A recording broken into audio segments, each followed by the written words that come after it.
আমরা ভেরি দেখতে এসেছি, ভেরি অনেক বড় ভেরি, শেষ আর হয় না, এত বড় ভেরি। ঠিক আছে, এখানে প্রচুর মাছ আছে,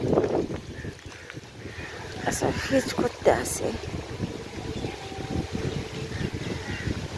এই যে নৌকা আছে, নৌকা বিহার করা যায়, ভেরিতে নৌকা বিহার, মাঝে মাঝে নৌকাতে মাছ তুলে নিতে পারবেন। ঠিক আছে, এই যে জল।